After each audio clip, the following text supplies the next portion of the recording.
안녕하세요. 저는 딸아이를 키우고 있는 돌싱녀입니다.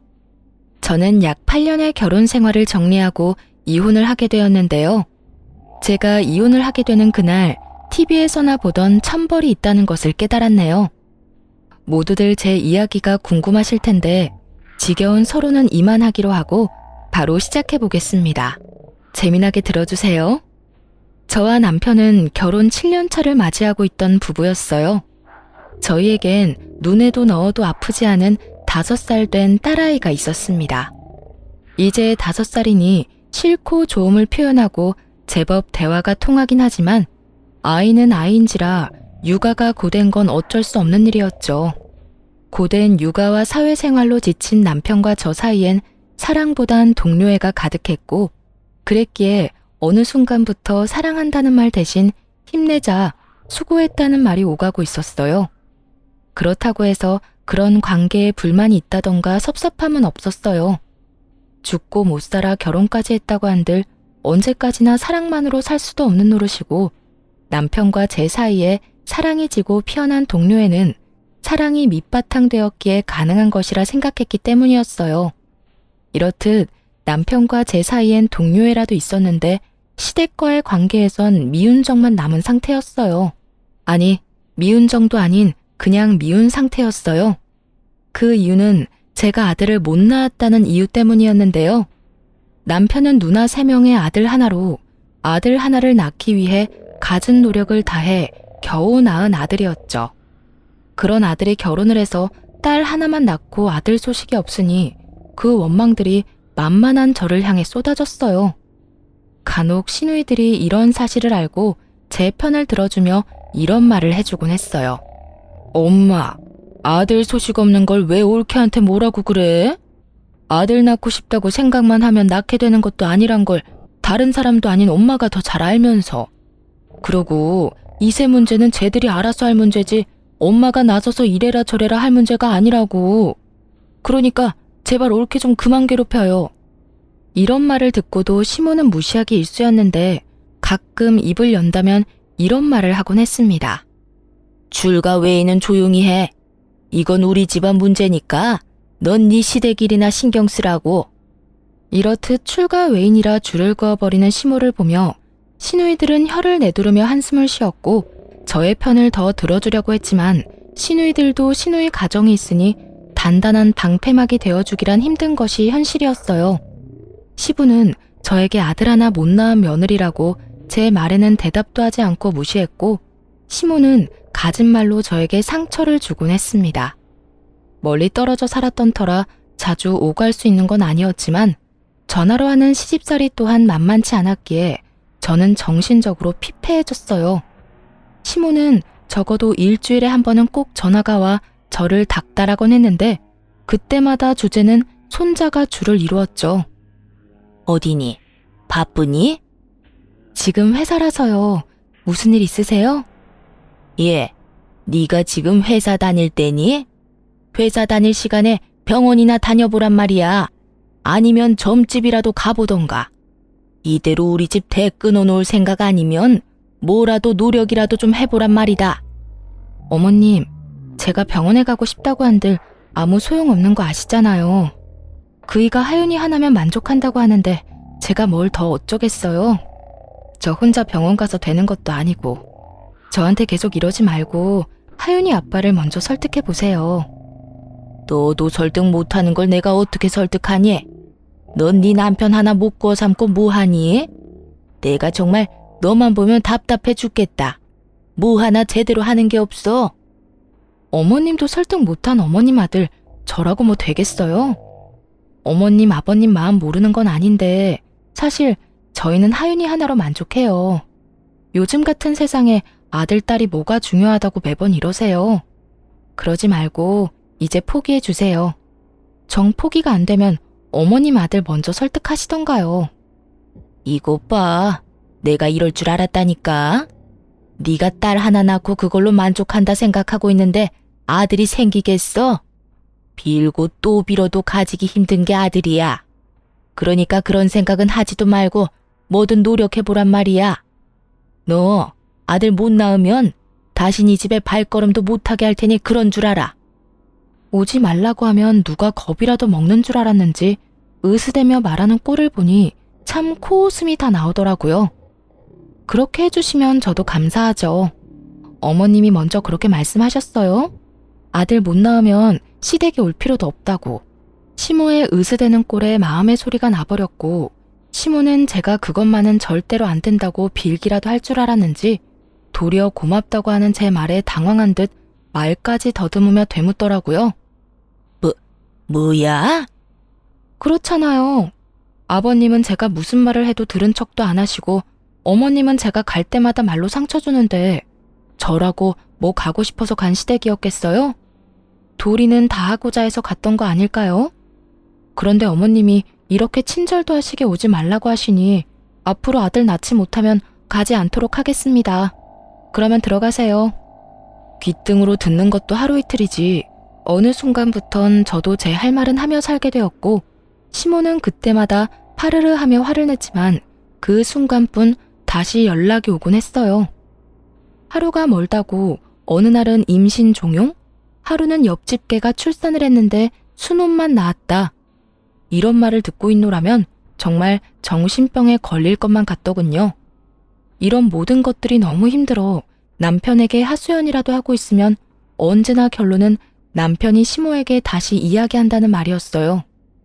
여보, 오늘 또 어머님 전화 오셨어. 글쎄 오늘은 아들 못 낳을 거면 시댁에 오지도 말라고 하시더라. 그래서 안 간다고 하고 끊어버렸어. 끊고 나서도 내가 왜 이런 말을 듣고 있어야 하나 싶더라니까. 한두 번도 아니고 그냥 그러려니 해. 그렇게 매번 스트레스 받아 하면 당신만 힘들어. 정 안 되면 나한테 전화하라고 말하라고 해. 사실대로 말하면 되지. 당신은 둘째 가지려고 하는데 내가 싫어한다고. 내가 그 말을 안 했을까 봐서 다 했어.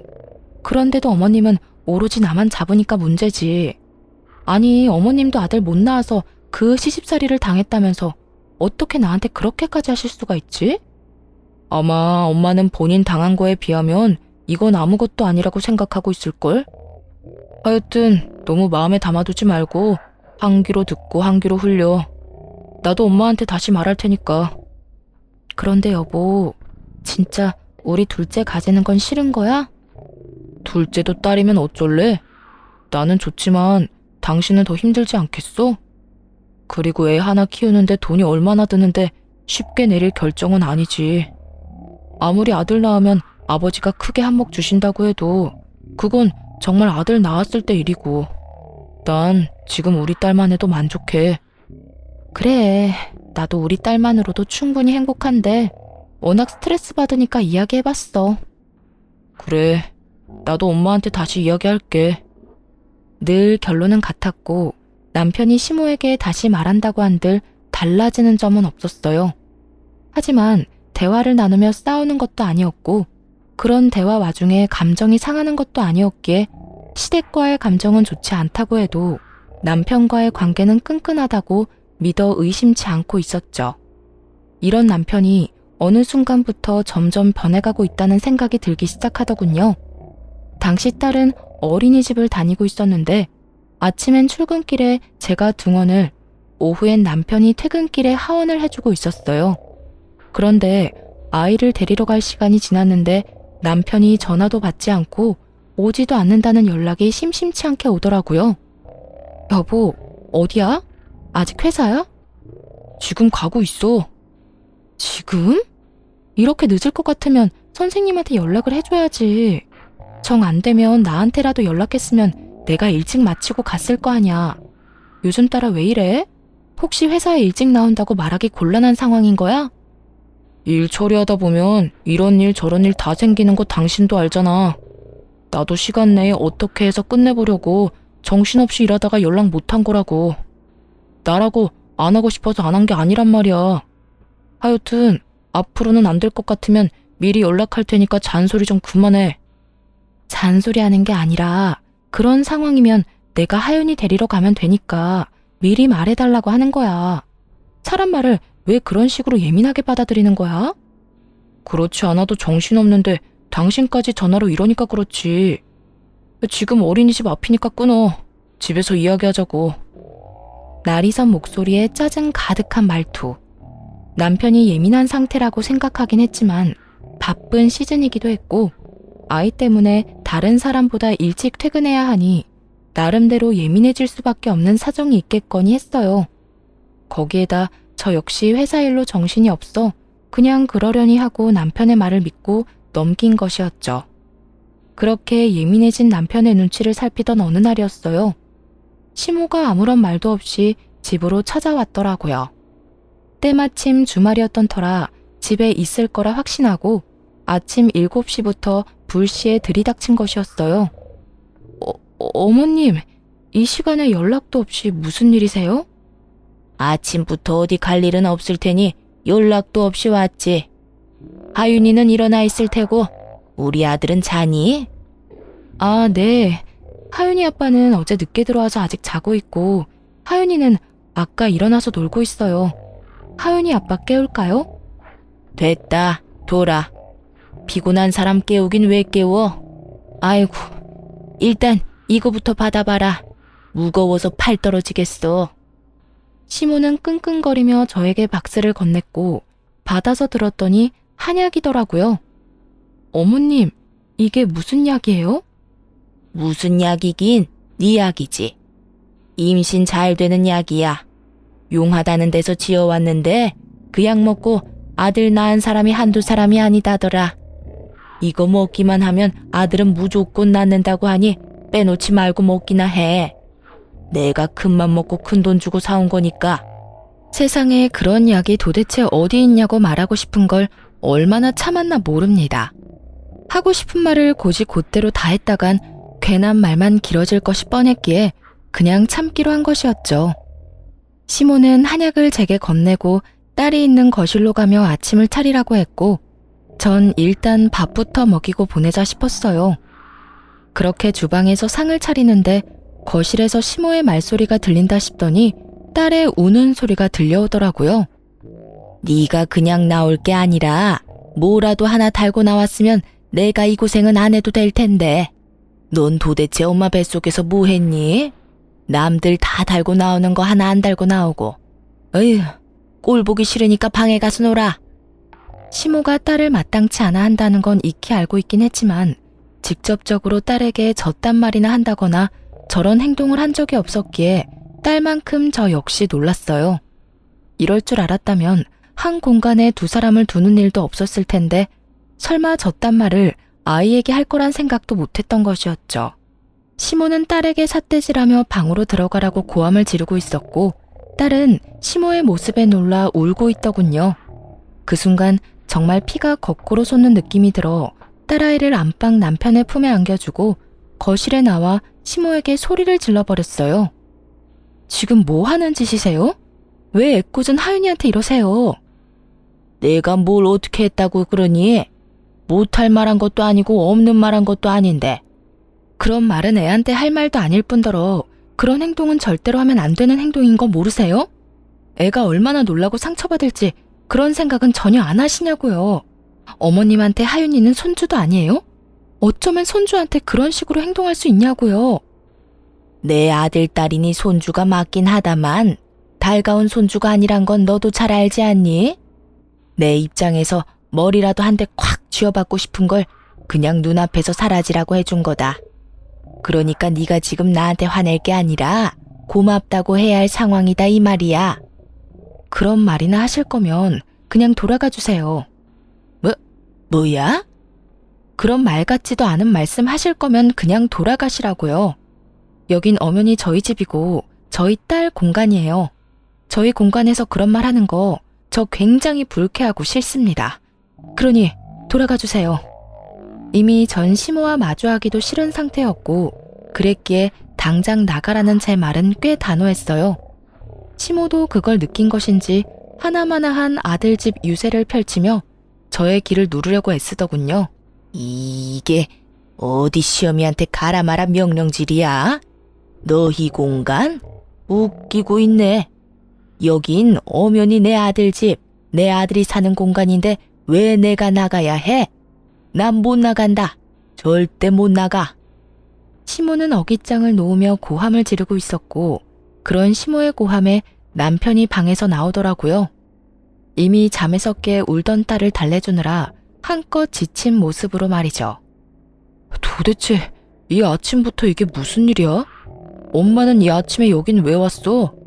당신은 왜 아침부터 그렇게 화를 내는 거고?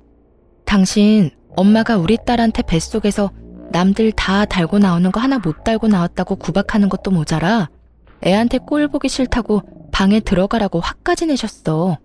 그 덕에 우리 하윤이는 지은 죄도 없이 혼나서 울고 난 다른 건 다 참아도 우리 하윤이한테까지 이러는 건 못 참아. 그러니까 당신이 지금 빨리 어머님 모시고 나가. 당장. 너 지금 이 시어미를 내쫓기라도 하겠다는 게야? 네. 저는 제 자식한테 함부로 대하는 사람을 저희 집에 두고 볼 수만은 없네요. 그게 어머님이라 할지라도 말이에요. 저의 흥분은 결혼 생활 이래 최고조에 달해 있었고 남편은 그런 제 모습에 한숨을 내쉬더니 노발대발 중인 시모를 잡아 끌고 집을 나가버리더라고요. 남편이 시모를 데리고 나가버린 후 아무래도 남편이 돌아오면 말싸움을 할 것만 같았어요. 그렇지 않아도 많이 놀랐을 딸아이에게 그런 모습까지 보여주고 싶지 않았어요. 그래서 딸아이를 친정에 맡기고 돌아와 남편을 기다렸어요. 이참에 확실하게 마무리 지어야 한다는 생각이 강하게 들더군요. 그렇게 제가 마음을 다잡는 사이 남편이 집으로 돌아왔고 대화를 시작했어요. 여보, 앞으로 한동안 당신 집이랑 멀리하고 지내고 싶어. 다신 이런 상황 우리 딸이 겪게 하고 싶지 않아. 오늘 일은 엄마가 심했단 거 나도 인정해. 그런데 아무리 그렇다고 해도 그건 아니지. 당신이 우리 집 하나뿐인 며느리인데 말이 좋아야 한동안이지. 그 말은 그냥 연을 끊겠다는 말하고 같은 말이잖아. 그건 앞으로 어머님, 아버님 행동에 따라 달라지겠지. 지금처럼 계속 나랑 내 딸 무시하고 구박하면 연이 끊길 테고 그렇지 않고 있는 그대로의 우리를 받아들여 준다면 다시 왕래하고 지내지 않겠어? 나도 무조건 연을 끊겠다는 말이 아니야. 단지 이런 식은 아니라는 거야. 어린애가 뭘 안다고 애한테 그런 말을 하냐 이거야.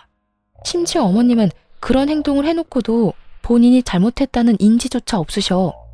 그런 사람을 내 딸 곁에 계속 방치하겠다고? 난 절대 싫어. 방치하겠단 말이 아니잖아. 피할 게 아니라 부딪히면서 설득하자는 말이야. 이런 일 있었다고 연을 딱 끊어버리면 부모님이 우릴 뭐라고 생각하겠어?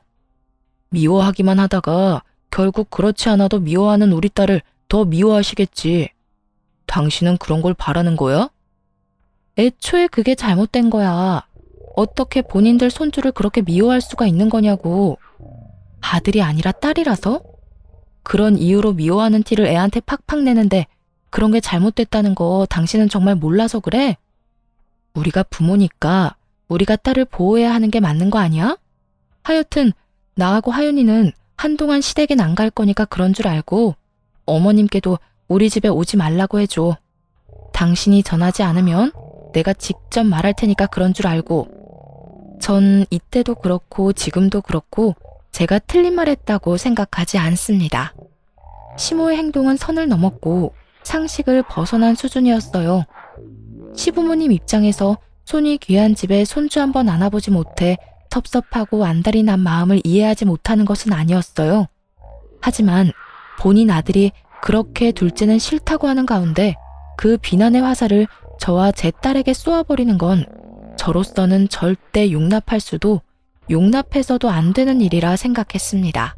그래서 전 남편에게 제 뜻을 굽히지 않고 말하게 되었고 남편은 그저 시댁의 입장에서만 생각한다 싶더니 결국 저의 성격을 트집잡아 화를 내기 시작하더라고요. 당신 진짜 이런 사람이었어? 무슨 여자 성격이 이렇게 대쪽 같아? 좀 아닌 것 같아도 상황에 따라서 좀 굽힐 줄도 알아야지. 하나부터 열까지 무조건 당신 말대로 당신 뜻대로 다 해야 그 직성이 풀리는 거야? 이런 상황이니까 굽히지 않는 거야. 내가 지난 결혼 생활 동안 이렇게까지 싫다고 한 적이 있었어? 누구보다 잘 아는 사람이 왜 그런 식으로 말해? 됐어. 당신한테 진짜 실망이 크다. 난 당신이 이런 여자인 줄 꿈에도 몰랐다. 당신이 뭐라고 하든 난 우리 집에 갈 거니까 당신은 당신이 하고 싶은 대로 해. 더는 이 이야기 하지도 말자. 진짜 질리니까. 치열한 말다툼 끝에 남편은 마음대로 하라고 아주 큰 소리를 지르며 방으로 들어가 버렸고, 그렇게 저희의 각방살이가 시작되었어요. 다음날 딸을 데리러 친정에 갔더니 엄마가 굳은 표정으로 절 조용히 부르더라고요. 딸, 너 이것 좀 봐라. 굳은 표정으로 엄마가 저에게 건네준 것은 다름 아닌 딸이 그린 그림이었어요. 딸, 남편, 저로 추정되는 사람이 나란히 서 있는 그림이었는데 도무지 이상한 점이 없는 그림을 건네주는데 엄마의 표정이 너무나도 굳어있어 의아했죠. 이게 왜? 무슨 문제 있어? 나도 아무 문제가 없는 줄 알았는데 하윤이가 이 그림을 그렸길래 내가 누구냐고 물어봤는데 글쎄 이 여자가 네가 아니라 언니라고 하더라. 내가 몇 번이나 물었는데 계속 언니라고 그랬어. 아빠 친구 언니라고. 이게 무슨 일이니? 뭐? 확실해? 엄마가 아니라 언니래? 그래. 몇 번이나 물어서 애가 짜증을 다 내더라니까. 너 정서방이랑 무슨 일 있니? 이거 엄마가 보기엔 보통 일 아닌 것 같아. 엄마의 말대로 보통 일은 아닌 것 같았어요. 물론 아이의 말을 100% 신뢰할 수 있는 건 아니었지만 같은 말을 반복해서 한다는 건 그만한 이유가 있기 때문이었죠. 결국 전 남편을 믿기 위해 남편에게 사람을 붙이게 되었습니다. 이렇게 오해만 쌓여나가다간 우리 부부 사이에 모르긴 몰라도 큰일이 벌어질 것이 뻔했기 때문이었죠. 흥신소의 연락을 기다리면서도 얼마나 바라고 또 바랐는지 모릅니다.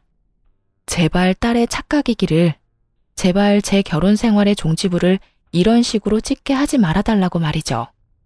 하지만 저의 이런 바람과는 달리 흥신소에서 전해온 소식은 제 결혼 생활의 끝을 알리고 있었고 제가 모르고 있던 현실은 정말 충격 그 자체였습니다. 안녕하세요, 사모님.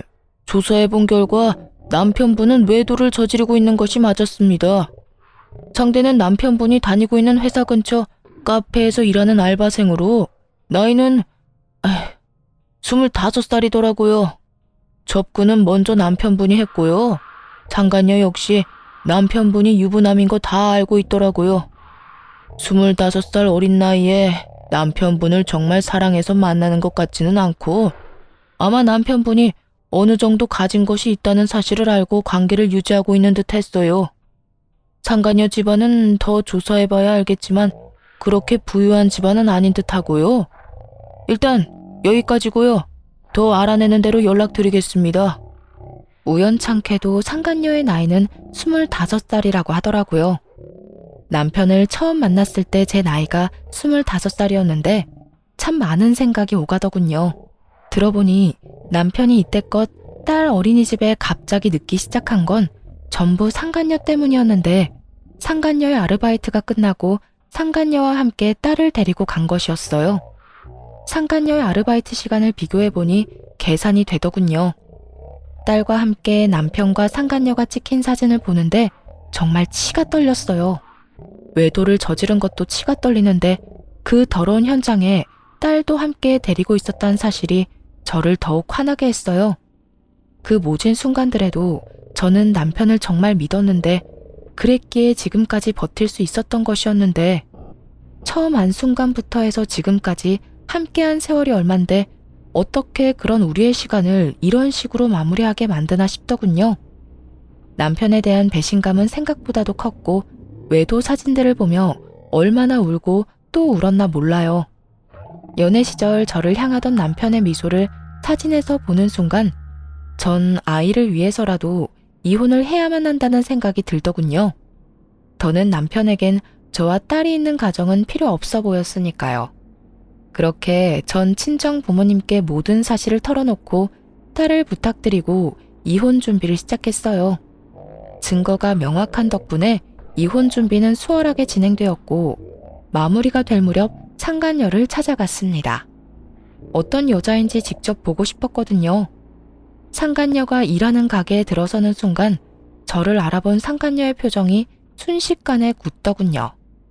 저는 주문도 하지 않은 채 테이블로 가서 앉았고 그런 제 테이블로 상간녀가 물을 가지고 와 맞은편에 앉더라고요. 무릎을 꿇고 비는 건 아니더라도 최소한 죄지은 얼굴이라도 할 줄 알았는데 예상과는 달리 상간녀는 당당하게 저에게 이런 말을 했어요. 남의 직장까지 왜 찾으러 온 거예요? 저한테 무슨 할 말이 있다고. 정말 뻔뻔하기가 하늘을 찌르지 않나요? 상간녀는 귀찮아 죽겠다는 표정으로 저에게 이런 말을 했고 전 그런 상간녀를 쏘아보며 이렇게 말해주었어요. 몰라서 물어? 도대체 얼마나 뻔뻔한 인간이길래 유부남이나 만나고 돌아다니나 싶어 그 면상이나 보러 왔는데 생각보다 더 뻔뻔하네. 나 방금 깜짝 놀랐잖아. 너무 당당해서 내가 상간녀라도 된 줄 알았어. 제가 당당하지 못할 이유가 없잖아요. 말이야 바른 말이라고 남편 관리 못한 사람이 잘못이지 제가 무슨 잘못이 있겠어요? 전 그저 제가 좋아 죽겠다는 오빠 마음 받아준 거밖에 없다고요. 아, 그러니까 넌 유부남이든 말든 널 좋아 죽겠다고 하니 불륜을 저지른 것 뿐이라는 거네? 사랑은 죄가 아니다. 이런 말을 하고 싶은 거네? 그렇죠. 오빠가 그러는데 어머님이랑 아버님이 손주 기다린다고 하더라고요. 만약 제가 아들 하나 낳아주기만 하면 그쪽 같은 여자랑은 당장 이혼한다고 하기도 했고요. 나이도 어리겠다, 자궁도 건강하겠다.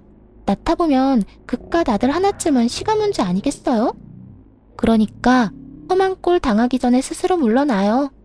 같은 여자로서 걱정되어서 하는 말이에요. 걱정? 참 감동적이네. 가정 있는 남자 만나느라 그렇지 않아도 바쁠 텐데 내 걱정까지 해주고 말이야. 그런데 어떡하지? 난 네 걱정 따위는 필요 없는데. 내 앞에서 자존심 세워봤자 소용없어요.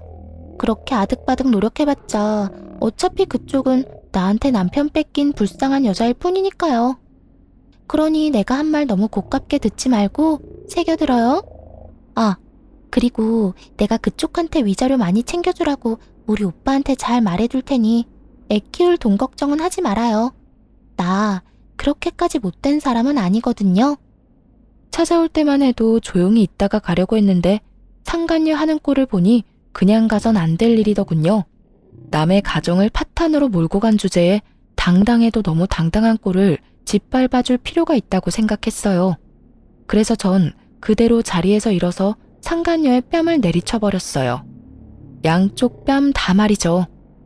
갑자기 일어난 상황에 가게한 모든 시선은 저희에게로 향했고 전 상간녀를 향해 이렇게 말해주었어요. 뭘 그렇게 봐. 네가 내 남편을 빼앗아갔는데 이 정도는 해야 내 속이 풀리지 않겠니? 위자료? 잘 말해주면 좋지 나도. 그런데 내 위자료는 내가 알아서 잘 받아낼 수 있으니까 걱정하지 마. 참고로 너한테도 받아낼 생각이니까. 너도 돈 준비하는 게 좋을 거야. 금액이 네 생각보단 꽤 클 거야. 그러니까 넌 돈 준비나 똑바로 하고 아들 낳을 준비나 해. 너도 나처럼 아들 못 낳으면 네 오빠가 또 바람 피울지 누가 알겠니? 그럼 나는 이만 가볼 테니까 그딴 쓰레기 같은 집안에서 다 같이 한번 잘 썩어봐. 상간녀는 저를 노려보며 부들부들 떨고 있었고 전 그런 상간녀를 뒤로 한 채 집으로 돌아왔습니다. 소파에 앉아 얼얼한 손을 식히고 있는데 화가 난 남편이 집으로 들어와 저에게 따져묻기 시작하더군요. 야, 너 꼭 거기까지 찾아갔어야 했어? 너랑 내 문제인데 왜 M&A를 찾아가서 그 곤욕을 겪게 만들어? 그 순간에도 남편은 제가 외도 사실을 안 것 자체에는 관심조차 없었고 그저 상간녀가 겪게 된 상황만 불만이 가득해 보이더라고요. 정말 오만정이 다 떨어진다고 그러죠? 저는 남은 정이 없다고 생각했는데 그렇지 않았는지 노발대발 남편을 보고 있는데 정이 뚝뚝 떨어지는 느낌이 들었어요. 이게 어떻게 너랑 내 문제만 돼? 그리고 곤욕? 나는 내 남편과 내 딸의 아빠를 잃게 생겼어. 그런데 그까짓 일이 곤욕이래? 그래, 네가 오늘 찾아가서 그 난리를 피워준 덕분에 유진이 일자리도 잘리고 얼굴까지 못 쓰게 됐더라. 네가 때렸다며? 그러면 내가 거기까지 그냥 인사만 하려고 간 줄 알아? 그리고 똑바로 알기나 해. 딱 2대 때렸어. 그 2대로 걔 얼굴이 못쓰게까지 됐다고 하면 걔 얼굴에 문제가 있는 거야. 알겠어? 진짜 못쓰게 만들어주려다가 겨우 참은 사람 그만 건드려. 진짜 이해가 안 돼서 하는 말인데 지금 당신이 뭘 잘했다고 나한테 큰 소리야? 지금 무릎 꿇고 제발 이혼해달라고 빌어야 하는 상황인 거 몰라? 너 지금 내가 이혼 안 해주면 이혼도 못해. 배운 만큼 배웠다는 사람이 몰라서 이렇게 내 앞에서 당당한 거야? 내가 바람 피운 것까지 다 알게 됐는데 당신이 나랑 계속 살겠어? 그럴 리가 없잖아. 그동안 허투루 산 건 아니었나 보네. 그건 아는 걸 보니 말이야. 그래, 나 이혼할 거야. 그런데 그냥 편하게는 이혼 못 해주지. 원하는 게 뭐야? 양육비 다 필요 없으니까 이 집 나한테 넘겨. 위자료도 물론 줘야 할 거고 나 상간녀 소송도 할 거니까 그런 줄 알아. 뭐? 이 집을 넘기라고? 그게 말이나 돼? 이 집 살 때 내 돈도 절반 들어갔고 그 절반만 넘기는 건데 뭐 그렇게 쪼잔하게 굴어. 이 이혼 하루라도 급한 사람은 내가 아니라 너 아니니? 얼른 그 여자랑 살림 차리고 아들 하나 낳아야 할 거 아니야. 그 여자는 그런 삶을 원하는 것 같던데. 남편은 고민하는 듯 싶더라고요. 집을 넘기는 것이 아깝긴 하지만 25살의 어린 상간녀를 잃는 것이 더 아까웠던 남편은 결국 저의 뜻대로 해주기로 했습니다. 정말 최악 중에 최악이지 않나요? 딸의 면접 교섭권도 포기하고 오로지 어린 여자 하나에 미쳐서 모든 것을 넘겨버리는 그 꼴이 말입니다. 그렇게 미쳐준 덕에 저는 제가 원하는 걸 다 가지긴 했지만 한심한 마음이 드는 건 어쩔 수가 없더라고요. 어쨌든 저는 이혼을 진행하게 되었고 상간녀 소송도 진행해 위자료를 받을 수 있었어요. 여러 가지 소송이 진행되며 상간녀와 전 남편이 조금씩 다투는 모습을 보기도 했지만 그까짓 일로 헤어질 거란 기대는 하지 않았어요. 그저 저는 돈과 집을 얻었고 무엇보다 제 딸을 지켰으니 다 되었다 싶었어요. 그렇게 이혼을 하게 되었고 이혼 의사 확인서를 제출하고 비로소 완전한 돌싱이 된 날이었어요. 그간 연락 한 통 없던 전 시모에게서 전화가 오더라고요. 이혼 소식을 들었나 싶기도 했고 도대체 무슨 말을 할까 싶어 전화를 받았어요. 심한 말을 한다면 그동안 참았던 말들을 좀 해주고 싶기도 했으니까요. 그런 생각을 하며 받은 전화인데 시모는 전혀 예상치 못한 말을 하더라고요. 너 지금 어디니? 왜 병원엔 코빼기도 보이지 않는 거야? 병원이요? 무슨 병원이요? 너 어디 아프니? 왜 아무것도 모른다는 듯이 말해? 네 남편 지금 오늘 내일 하는 거 모르니? 네? 그게 무슨 말이세요? 제 남편이 왜 오늘 내일 해요? 병원에 있다뇨? 너 정말 몰랐니? 연락 못 받았어? 어쩐지 네가 왜 안 오나 했다. 네 남편 그저께 화물차랑 교통사고 나서 지금 병원이다. 사고가 크게 나서 수술을 했는데도 하반신 마비는 피해갈 수 없다고 하더라. 수술 끝내고 나온 지가 언젠데 아직까지 의식도 없다고. 도대체 그 시간에 왜 고속도로 근처에 있었는지 모르겠어. 전 남편의 전화는 차단을 해버렸고 나머지 이런저런 연락을 받고 싶지 않아 전화를 꺼둔 사이에 이런 일이 일어났다니. 도대체 어떻게 된 일인가 싶었어요. 들어보니 고속도로를 올리기 직전에 사고가 난 것 같은데 그 시간에 왜 거기 있었는지 이해가 되지도 않았고요. 하지만 그런 제 궁금증은 금방 풀리게 되었어요. 어린 여자애도 같이 있었다고 하는데 아니 그 어린 여자가 왜 우리 아들 차에 같이 타고 있었는지 이해가 안 된다니까.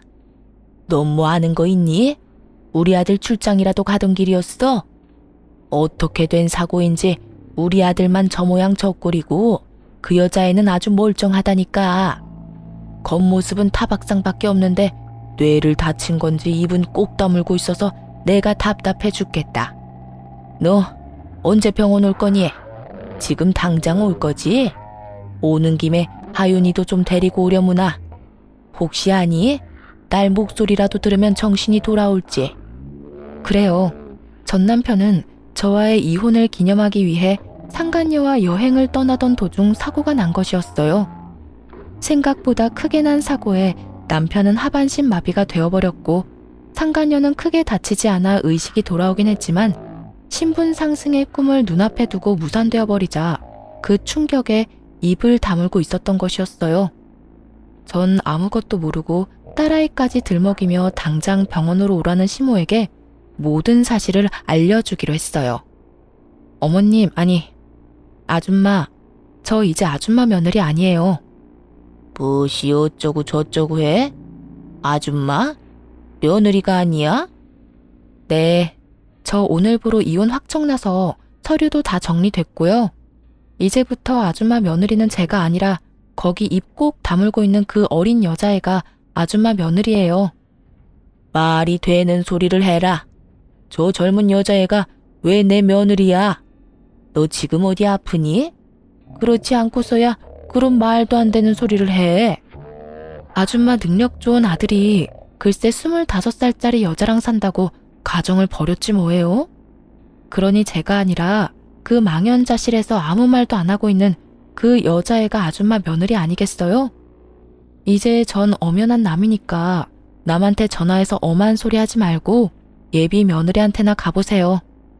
저는 전화를 끊어버렸고 바로 전화기를 다시 꺼버렸어요. 이렇게 좋은 날 더는 방해받고 싶지 않았으니까요. 그렇게 집으로 돌아와 생각을 정리하는데 아무리 생각해도 하늘이 저를 대신해 전 남편에게 복수를 해줬다는 생각이 들더라고요. 그렇지 않고서야 하필 이런 타이밍에 이런 소식을 들을 순 없었을 테니까요. 이런저런 생각으로 만감이 교차하던 그때 전시모가 득달같이 집으로 찾아왔더라고요. 잔뜩 화가 난 채로 저를 남편 버린 여자로 몰아세우기 시작하는데 막장 드라마 작가가 따로 없더군요. 네 남편 불구됐다고 이렇게 버리는 거 아니다. 너 그런 식으로 살면 하늘에서 가만둘지 아니? 모르긴 몰라도 너도 살아가는 내내 순탄하지 않을 게야. 이 나쁜 것, 어떻게 그런 말도 안 되는 거짓말을 하는 것도 모자라 남편은 다 죽어가는데 자기 혼자 이러고 쉬고 있어? 아줌마, 이거 잘 보세요. 내 말이 거짓말인가 아닌가. 두 눈으로 똑똑히 보고 그딴 말도 안 되는 말 계속 하라고요. 저는 혼자 소설을 써대고 있는 전시모에게 외도 증거들을 보여주었습니다. 한참을 놀란 눈을 하고 증거들을 보던 전시모는 전 남편이 딸까지 데리고 상간녀를 만난 모습에 많이 놀란 듯 억소리까지 내더군요. 그랬겠죠. 전 남편이 딸이라면 죽고 못 사는 모습이 기억날 텐데 지금 본인의 손에 들린 사진은 다른 진실을 말해주고 있었으니까요. 이제 알겠죠? 제가 먼저 배신한 게 아니에요. 아줌마 아들이 먼저 외도를 저질렀고 그것도 모자라 그 여자 때문에 가정까지 버렸다고요. 그렇게 예뻐하던 딸 양육권까지 포기하고 가버린 건 다름 아닌 아줌마 아들이라고요. 아무리 그래도 너희가 함께한 세월이 얼만데 병원 정도는 가줄 수 있지 않니? 내가 이 나이에 그 뒷바라지를 어떻게 한단 말이니? 그러지 말고 한동안 병원 좀 가서 네가 우리 아들 병시중 좀 들어다오. 사람을 구하긴 했어도 믿을 수가 없어. 그러니까 네가 좀 가서 도우라니 말이야. 아줌마 아들이 누굴 닮아서 그렇게 뻔뻔하나 싶었더니 다 아줌마 닮아서 그리 뻔뻔했나 봐요. 뭐야? 아니 사람이 뻔뻔해도 정도가 있지. 어떻게 다른 이유도 아니고 남편이 바람 피워서 헤어졌는데 그런 전 남편 병시종을 들라고 할 수가 있어요? 진짜 궁금해서 묻는 말인데 아줌마 얼굴은 철판이라도 까졌어요? 그렇지 않고서야 이렇게까지 뻔뻔할 수는 없을 것 같아서요. 저는 제가 느끼는 감정과 더불어 머릿속에 있는 말들을 그대로 전시모에게 전해주었고 그런 제 말에 화가 머리끝까지 난 전시모는 제 머리채라도 잡을 요량으로 저에게 달려들더군요. 전 그대로 전시모의 손과 몸을 제압해버렸고 그대로 문 밖으로 던져버렸어요. 그리곤 예전 전시모가 사주었던 한약을 바닥에 고꾸라진 전시모에게 다 던져버리곤 이렇게 말했습니다. 워낙 귀한 거라고 하니 한 첩도 안 먹었어요. 이 귀한 거 버리기엔 아깝고 저는 이제 필요도 없으니 젊은 예비 며느리 가져다 주세요. 평생의 소원이었던 손자는 품에 안아봐야 하지 않겠어요? 아들 몸이 그 모양 그 꼴이라 가능할지는 몰라도 그 여자가 아들 하나는 무조건 낳아준다고 했으니 얼른 가서 잘 구슬려 보세요. 네가 감히 나를 이딴 식으로 대해? 이딴 식으로 대해준 것만 해도 고맙다고 생각하세요. 생각 같아선 없던 죄도 만들어서 경찰에 신고하고 싶은 심정이니까. 감히 여기가 어디라고 찾아와서 이 난리예요? 여기가 어디긴? 여기 내 아들 집이지. 그래, 여기 내 아들 집인 거 잊었니? 너희가 아무리 반반 결혼했더라도 여긴 내 아들 명의로 된 내 아들 집이야. 아참, 그 말 한다는 걸 깜빡했네요. 이 집 애초에 아줌마 아들 명의였던 적 없어요. 아줌마가 하도 우겨대니까 그냥 아줌마 아들 명의로 한다고 하고 공동 명의로 해놨었어요. 그리고 이혼할 때 제 명의로 다 옮겨왔고요. 그러니까 이게 무슨 말이냐면 이 집은 아줌마 아들과는 아무 상관도 없는 제 명의, 제 집이란 뜻이에요. 그러니까 이상한 소리 하지 말고 저희 집 복도에서도 사라져 주세요. 여기에서 이러고 있는 것도 꼴 보기 싫으니까요. 저는 그대로 문을 닫아버렸고 한동안 밖은 전 시모의 난동으로 인해 시끄럽더라고요. 하지만 그것도 잠시 신고정신 투철한 주민 여러분 덕분에 전 시모는 쫓겨나듯 아파트를 떠나게 되었어요. 그 후 들려오는 소식엔 저에게 위자료를 주느라 빚을 낸 상간녀는 하는 수 없이 하반신 불구가 된 전 남편과 함께 전 시댁으로 들어갔다고 하더군요. 하지만 전 시모와 전 시부는 큰맘 먹고 들어간 상간녀를 아들 불구로 만든 재수없는 년이라고 하며 쉼없이 상간녀를 괴롭혔고 상간녀의 방패막이 되어야 할 전 남편은 폐인이 되어 그 모든 것을 방치했다고 하더군요. 결국 견딜 수 없었던 상간녀는 야반 도주를 해버렸는지 그들의 부모는 완전 폐인이 되어버린 아들을 안고 오늘 내일 하며 살고 있다는 이야기를 들을 수 있었습니다. 이 모든 이야기를 어떻게 알았냐고요? 상간녀가 전 시댁을 떠나던 날 밤 저에게 전화가 왔더라고요. 전 남편의 휴대전화에서 제 번호를 찾았다면서요. 번호를 알면 전화해도 되는 사이라고 생각했니? 어떻게 넌 끝까지 이렇게 뻔뻔하니? 내가 오죽했으면 이렇게 전화까지 했겠어요. 아줌마는 나한테 다 이야기해줄 수 있었잖아요. 오빠 식구들이 저런 인간 같지도 않은 인간이라는 거 말해줄 수도 있었잖아요. 그때 그 한마디만 해줬더라도 내 꼴이 이렇게까지 우스워지진 않았을 거라고요. 내가 뭘 잘못했다고 사람을 쥐잡듯이 잡아요? 내가 뭘 잘못했다고 아들 잡은 년 취급을 하냐고요. 내가 그런 말을 왜 해줘? 네 말대로 남편 관수도 못해서 딴 년한테 남편 뺏긴 여자가 너한테 그런 충고할 자격이나 있었겠어? 그리고 네 인생 네가 꼬아놓고 왜 엄한 사람 탓을 해? 정신 차려 이 한심한 거사. 어린 나이 하나 믿고 남자 홀릴 땐 언제고 이제 와서 뭐가 어쩌고 저쩌고 해? 왜 말을 안 해줬냐고? 아직 험한 꼴 덜 당했지. 인생 더 나락으로 가게 한번 만들어줘봐. 네가 어디 있는지 어디서 뭘 하는데 어떻게 해서든 알아내서 실시간으로 네 시엄마한테 다 알려줘봐. 이 여자가 진짜 미쳤나? 그러기만 해요 어디? 내가 진짜 가만 안 있어. 그러니까 피차 귀찮은 일 만들지 말고 연락 좀 하지 마. 알겠어? 그 후론 정신 나간 상간녀에게 연락이 오는 일은 없었고 그 대신 예전 시부모가 집으로 찾아오더군요. 전 문도 열어주지 않았고 그 후 집을 이사해버렸어요. 집을 옮기는 김에 친정도 이사하게 되었고 큰 집을 사 함께 지내고 있습니다. 어느새 초등학생이 된 딸은 마음이 아프지만 다행스럽게도 아빠를 찾는 일은 거의 없어요. 크면서 아빠를 찾는 일이 생길 수도 있겠지만 제가 많은 사랑을 주며 키운다면 딸도 모든 사실을 잘 이해하고 넘길 수 있을 거라 생각하고 있어요. 처음 전 남편의 외도 사실을 알았을 때 이혼을 다짐하면서도 딸 때문에 고민하지 않았던 건 아니었어요. 이혼녀 딱지는 괜찮지만 이혼녀의 자식이라는 딱지는 딸에게 지게 하고 싶지 않았기 때문이었죠. 하지만 그런 걱정과 그런 우려가 무색하기도 딸은 밝고 건강하게 자라고 있고 이혼에 대해서도 천천히 조금씩 잘 받아들이는 것 같아 여러모로 다행스러운 요즘이네요. 앞으로도 딸에게 더 많은 사랑을 주고 더 많은 시간을 함께 보낸다면 조금이라도 아빠에 대한 부재를 메워줄 수 있지 않을까 합니다. 이로써 저의 사연도 끝이 났습니다. 함께 해주신 모든 분 감사합니다. 다들 안녕하세요. 저는 서울 근교에 살고 있는 애청자입니다. 저는 오늘 제가 겪었던 기가 막힌 이야기를 들려드리고자 용기를 내 사연을 쓰게 되었는데요. 어렵게 용기를 내 사연을 보내니 끝까지 함께 해주시면 감사하겠습니다. 그러면 이야기 시작해 볼게요. 저와 남편은 결혼한 지 8년 차 되는 부부였어요. 저와 남편 사이엔 아이가 없었는데 자연 임신이 되지 않아 병원에 다니게 되었고 병원에 다녀도 임신이 되지 않아 포기를 한 그런 상태였어요.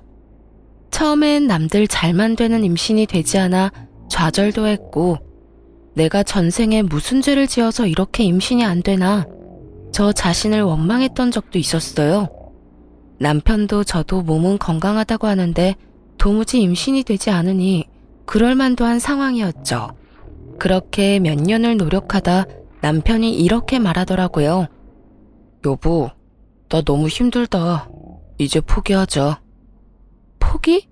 정말 괜찮겠어? 괜찮지 그럼. 난 아기보다 당신이 더 중요해. 난 몸도 몸이지만 당신 보고 있으면 마음이 더 힘들어. 그러니까 이제 그만 포기하자. 병원 같은 거 그만 다녀. 그 주사기도 이제 다 버리고. 알고 있었어요.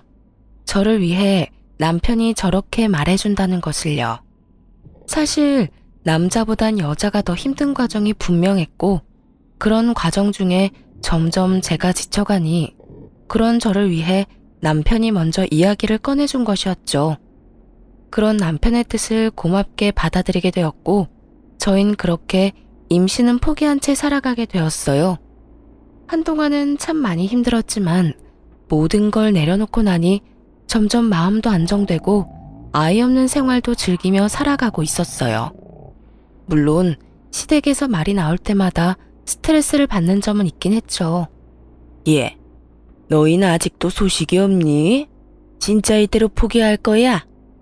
그렇지 않아도 식구도 없어서 조용한 집에 울음소리라도 들리면 좋으련만. 너희는 정말 자식 없이 살 작정인 게야? 누구보다 아기 기다리는 건 저희란 걸 어머님도 잘 아시잖아요. 그래서 병원도 오래 다녔는데 그래도 안 되는 걸 어쩌겠어요? 어쩌겠어요 하고 끝날 문제가 아니지 않니? 이젠 아들도 필요 없으니 딸이라도 하나 낳아줬으면 좋겠단 심정이다. 나만 이러니? 나만 이래? 남들 다 가지는 애가 너희는 왜 그렇게 힘든 거니? 병원에 그렇게 다녔으면 한 번쯤이라도 임신이 될 법도 한데 그것마저도 안 되니 돈은 돈대로 날리고 힘은 힘대로 빠지고. 이게 도대체 뭐 하는 짓이냐고? 어쩔 수 없죠. 노력해도 안 되니 이젠 마음 편히 먹고 기다려보려고요. 너는 속 편해서 좋겠다. 나는 이렇게 애가 타는데 넌 그렇게 속 편해서 좋겠다고. 내려놨다고 한들 저라고 마냥 속이 편할 리가 없는데 시무는 꼭 저런 식으로 답답함을 분출했어요. 전 이 정도는 참을 수 있다고 생각했어요. 시댁엔 시무 혼자 계셨는데 시무 말대로 아이라도 있었으면 가끔 보는 손주 재미라도 있었을 텐데 그 재미도 없으니 저런 말 정도는 할 수 있다고 생각하며 이 정도는 그러려니 하고 넘길 수 있었어요. 하지만 도저히 넘길 수 없는 문제가 생겨나고 말았습니다. 시댁엔 제사가 많은 편이었는데 그 중에서도 단연 시부제사는 중요한 집안 행사였습니다. 시모는 늘 저에게 조상한테 잘하면 그게 다 우리한테로 돌아오는 거야. 그러니까 음식 준비하면서 나쁜 생각하지 말고 귀찮다고 생각하지도 말거라. 좋은 마음으로 정성껏 준비해야 한다니 말이야. 특히 네 시아버지 제사상 준비할 때는 더 정성을 쏟아야 한다. 음식도 살아생전 네 시아버지가 좋아했던 것도 추가해서 올리고 라고 제사를 강조하곤 했고, 저 역시 며느리 된 도리는 지키고자 시부 제사 땐 더 신경을 쓰는 편이었죠. 시부 제사가 있는 날엔 아침 일찍부터 시댁으로 가 제사 음식을 정성껏 마련하고 시댁에서 시간을 보내곤 했으니까요. 그러던 어느 날 아빠가 갑작스러운 사고로 인해 돌아가시게 되셨어요. 외동딸인 저를 너무나 사랑하며 키워주신 아빠의 죽음은 너무나도 갑작스러웠으며 너무나도 저를 절망스럽게 만들었습니다. 모든 자식이 그러하듯 저 역시 많이 보답하지 못한 마음에 후회스럽기도 했고, 더는 따뜻한 아빠 품에 안길 수 없다는 사실이 너무나도 힘들었어요. 그렇게 1년 가까이 저는 슬픔에 잠겨 있었고, 남편은 그 시간 동안만큼은 누구보다 다정하게 저를 챙겨주었어요. 남자가 나쁘끄럽게 꽃 같은 거 들고 돌아다니는 거 아니라던 사람이 한아름 꽃을 사와 안기기도 하고, 10년이 넘는 세월 동안 장모님께 애교 한번 부려본 적 없는 사람이 친정엄마의 팔짱을 끼고 우리 집에 모셔오기도 했고요. 장모님, 오늘은 저희 집에서 주무시고 가는 겁니다. 아니야, 그냥 밥만 먹고 갈게. 내가 여기서 자면 정서방 불편해서 안 돼. 불편하기는요. 요즘 집사람도 영 힘이 없어서 저도 힘이 없는데 장모님 계시면 집사람이 웃기도 하잖아요. 저한텐 그것만큼 힘나는 일이 또 없는걸요. 그러니까 오늘은 무슨 일이 있어도 주무시고 가셔야 합니다. 제가 특별히 집사람 옆자리도 양보해 드릴게요. 그래? 정서방이 정 그렇다면 오늘은 자고 갈게. 이렇듯 엄마를 모시고 오는 날이면 어떻게 해서든 엄마를 제 옆에서 자게 했고, 그런 남편을 보며 저 역시 웃는 날이 생겨나고 있었어요. 돌아온 아빠의 기일날엔 슬프기는 했지만 처음보단 많이 무뎌진 감정으로 제사를 맞이할 수 있었어요. 아빠의 첫 제사이다 보니 제가 모시고 싶었고, 남편에게 이런 제 뜻을 말하니 남편도 흔쾌히 알겠다고 하더라고요. 여보, 이제 곧 아빠 기일인 거 알지? 그럼 알지. 얼마 안 남았잖아. 왜? 나 우리 아빠 제사 우리 집에서 지내고 싶어. 첫 제사이기도 하고 내가 차려드려야 마음이 편할 것 같아. 뭘 그런 걸 묻고 그래. 당신이 장인어른 제사 챙기는 건 당연하지. 뭐든 당신이 하고 싶은 대로 마음 가는 대로 다 해. 난 상관하지 말고, 알겠지? 남편은 제 손을 꽉 잡아주며 제가 원하는 건 뭐든 다 하라고 해주더라고요. 앞으로도 우리가 모시자고까지 해주었고요. 그렇게 저와 남편은 한사코 와서 돕겠다는 엄마를 오지 못하게 하고 제사 준비를 시작했어요. 한창 준비하고 있는데 시모에게서 연락이 왔더군요. 요즘 뭐 하고 지내니? 뭐 하고 살길래 연락 한 통이 없어? 죄송해요. 아시다시피 아빠 돌아가시고 제가 정신이 없었어요. 돌아가신 지가 언젠데 언제까지 그러고 있을 거야? 그러고 보니 타돈 돌아가신 게 작년 이맘때 아니니? 네, 오늘이 기일이어서 그렇지 않아도 제사 준비하고 있어요.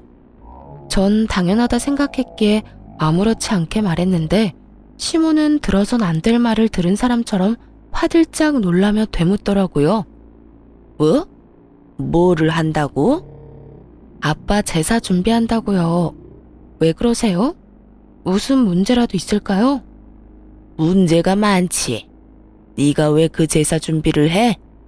너 출가 외인이야. 그런 네가 왜 친정 제사를 지내냐고. 그게 말이 된다고 생각하니? 정작 말 같지도 않은 말을 하는 사람이 누군데 저에게 이딴 말을 하나 싶더라고요. 요즘 같은 세상에 시댁 친정이 어디 있다고 이런 말을 하는지. 거기에다 시댁 제사엔 그렇게 온갖 정성을 쏟으면서 다른 사람도 아닌 친정아빠의 제사를 챙기지도 못하게 하는 시모를 보며 정말 오만정이 떨어진다는 말이 어떤 건지 단번에 알겠더라고요. 전 말도 안 되는 말을 해대는 시모에게 제 감정을 숨기지 않고 표출했어요. 어머님, 저 외동딸이에요. 저 아니면 제사 준비할 사람도 없는데 당연히 제가 해야죠.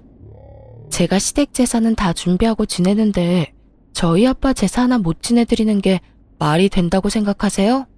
시댁은 시댁이고 친정은 친정이야. 네가 우리 집에 시집 온 지가 10년이 훌쩍 넘었는데 그 정도면 넌 이제 친정하고 연을 끊었다고 봐야지. 어찌됐든 난 절대로 싫으니까 당장 다 때려치우거라. 싫은데요. 이건 어머님이 뭐라고 하시든 제 마음대로 할 거니까 이래라 저래라 하지 마세요. 너 기어코 내가 가서 그 상을 다 엎어야 그만할 거야? 시모는 고래고래 고함을 질러댔고 잠자코 옆에서 듣고 있던 남편이 전화기를 가지고 가 한바탕 난리를 부리더라고요. 엄마, 진짜 적당히 좀 해, 적당히. 이 사람이 장인어른 제사상 좀 차리겠다는데 왜 엄마가 하라 말아야?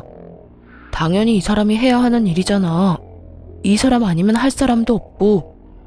너 지금 엄마한테 소리쳤니?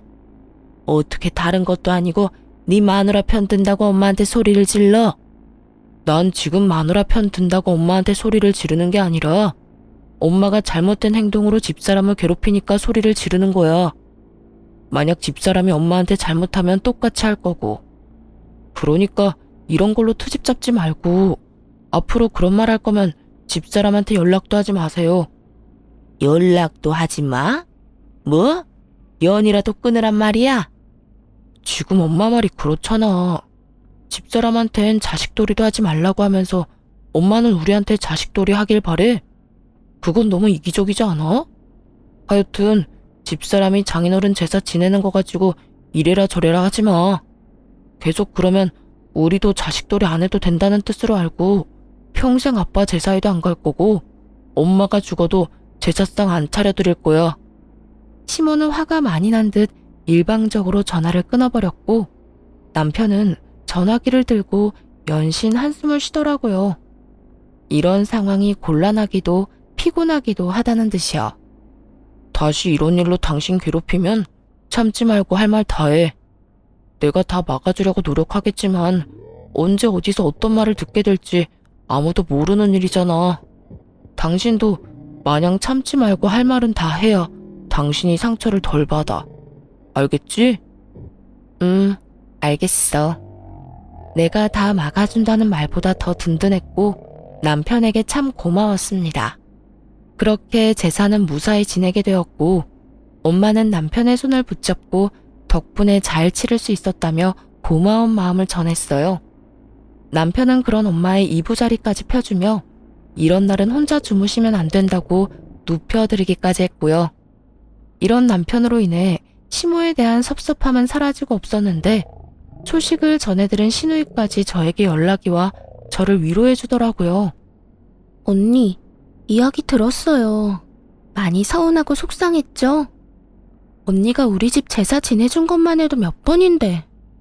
처음엔 속상하기도 하고 섭섭하기도 했었는데 오빠가 잘 달래줘서 괜찮아졌어요. 어머님도 앞으로 제사 문제로 아무 말 안 하기로 했고요. 듣는 내가 다 속상하던데 우리 언니는 마음도 좋아. 오빠가 달래준다고 금방 풀리는 거 보면.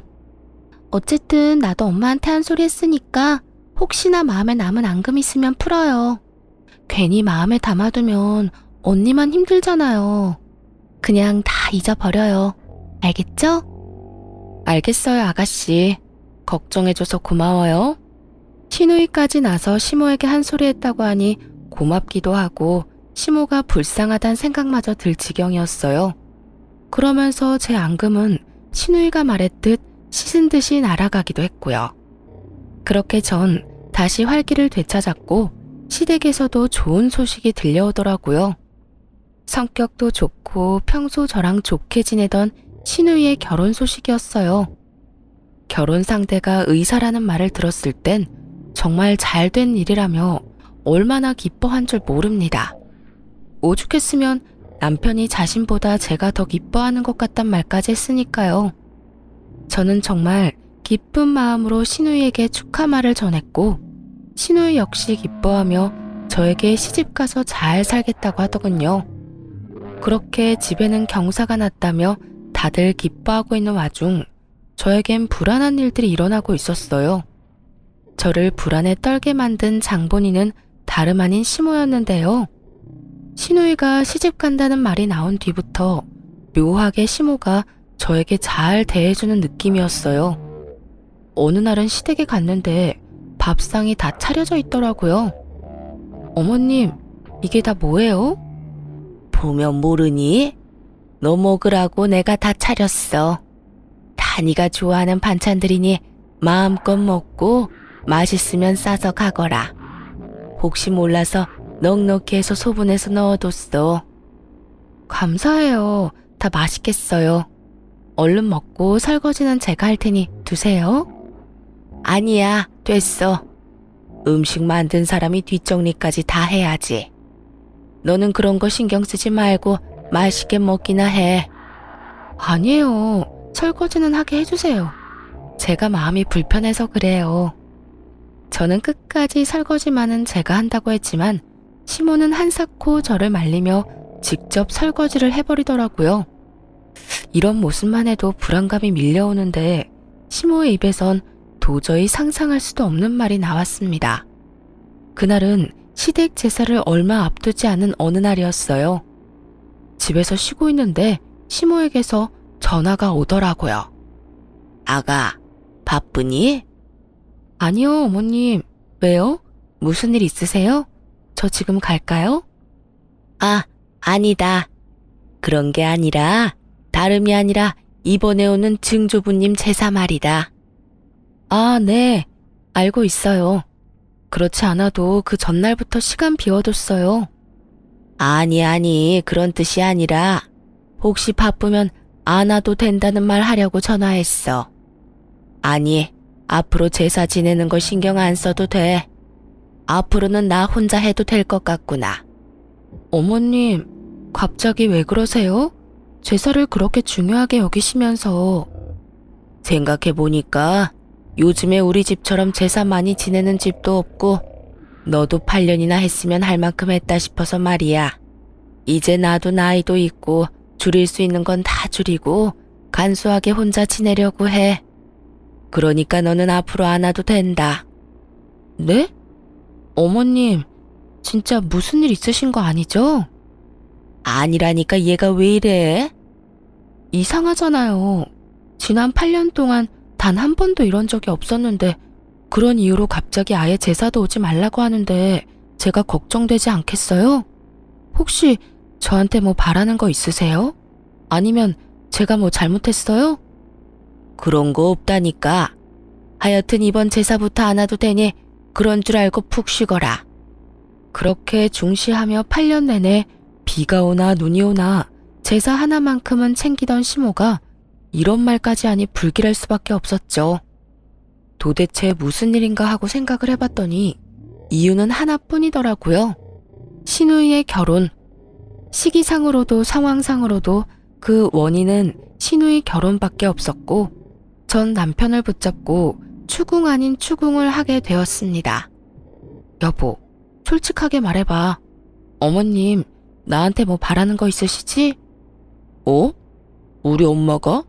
갑자기 왜? 글쎄 이상하잖아. 8년 내내 나한테 밥상 받아먹던 분이 요즘 따라 집에 불러서 가보면 밥상이 떡하니 차려져 있기도 하고 요즘엔 나한테 설거지도 안 시키셔. 그것뿐인 줄 알아?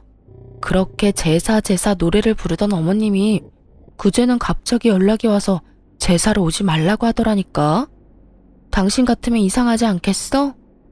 난 지금 이 상황이 굉장히 이상하거든. 그러니까 솔직하게 말해봐. 아가씨 결혼 때문에 나한테 뭐 바라는 거 있으시지? 왜? 가전이나 가구 사달래? 냉장고? 아니면 세탁기? 아니면 침대? 뭔데? 말해봐. 아니야. 바라긴 뭘 바래. 그런 거 아니니까 신경 쓰지 마. 그냥 이제서야 당신한테 그렇게 해주고 싶으셨겠지. 남편은 한사코 아니라며 손사래를 쳤지만 저는 아닌 게 아니란 걸 알 수 있었어요. 지나치게 화들짝 놀라는 모습과 말을 더듬은 것이 딱 남편이 거짓말할 때 나오는 모습이었거든요. 여보, 그냥 솔직하게 말해봐. 나 화 안 내. 난 당신이 거짓말하고 나한테 숨기는 게 제일 싫어. 그러니까 말해봐, 솔직하게. 전 남편을 끝까지 닥달했고 제 눈치를 살피던 남편이 무거운 입을 열었어요. 그게 사실은 엄마가 혜은이 집이라도 해서 보내주고 싶나 봐. 집? 왜? 상대방 집안에서 집까지 해오라고 한대? 그런 건 아닌데 의사 집안에 시집 가는데 집이라도 해가야 혜은이 기가 좀 살지 않겠냐고 말이야. 그러면서 하는 말이 장인어른 사망보험금으로 혜은이 집 한 채 해달라고 하더라고. 물론 나는 그 자리에 펄쩍 뛰면서 안 된다고 했어. 혜은이도 그 말 나오자마자 그건 절대 안 되는 일이라고 했고, 당신한테 아무 말도 안 한 건 혹시나 당신이 오해할까봐 그랬어.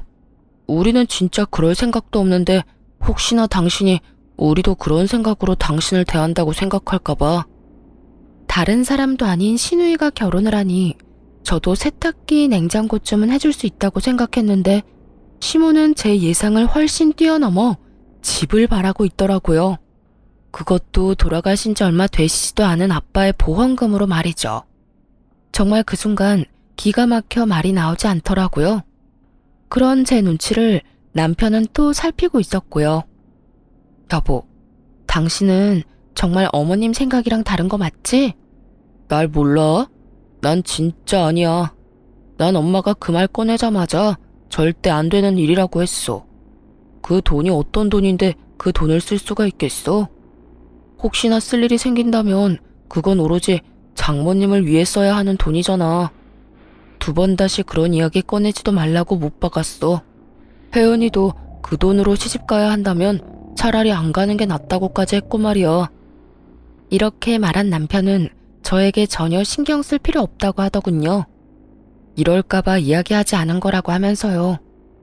이야기를 들어보니 신우이 역시 친정아빠 보험금을 노리는 것 같지 않았고 오로지 시모 혼자 헛된 꿈에 빠져 난리를 부리는 듯 했어요.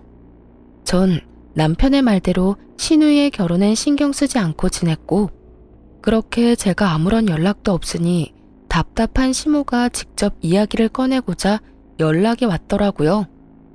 이때쯤이면 제 귀에도 많은 이야기가 들어갔을 텐데 제가 아무런 연락도 하지 않고 어떤 말도 없으니 답답한 마음에 먼저 한 연락이었죠. 아가, 잘 지내니? 요즘 왜 연락이 없어? 혹시 어디 아프니? 아프긴요, 괜찮아요. 요즘 이런저런 일로 정신이 좀 없어서 연락도 못 드렸네요. 어머님은 잘 지내시죠?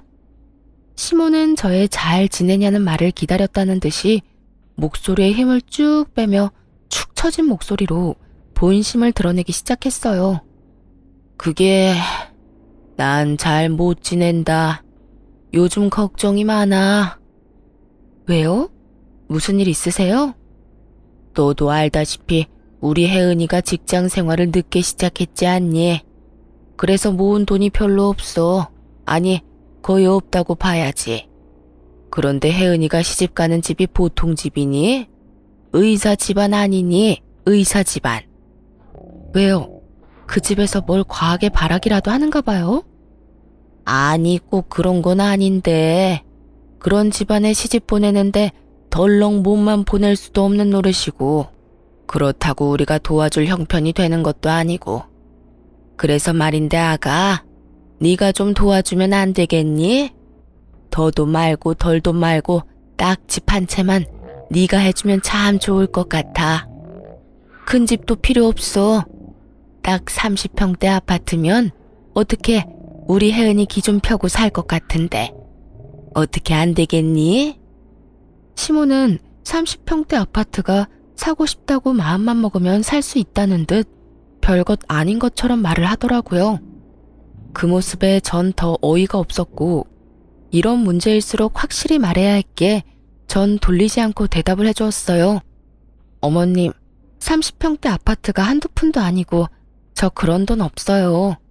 그리고 돈이 준비되는 집안이면 집을 준비해서 가는 것도 좋겠지만 그럴 상황이 안 되면 두 사람이 잘 이야기 나눠서 두 사람 힘으로 모아서 집을 마련해야 하지 않겠어요? 혜은이가 가진 게 없는데 뭘 모아서 집을 마련해? 그리고 모은 게 있다고 한들 어떻게 그 집에 신혼집 마련할 돈을 내놓으라고 하냐고. 그 집안이 보통 집안이 아니라고 했잖아. 그냥 집안이 아니라 의사 집안이라고. 그런 집에 시집 가면서 집 한 채 정도는 해야 할 거 아니니? 조금 전까진 아가 하며 상냥하기 그지없던 시모는 제가 단칼에 거절하고 나서자 180도 바뀐 언행으로 화를 내기 시작하더군요.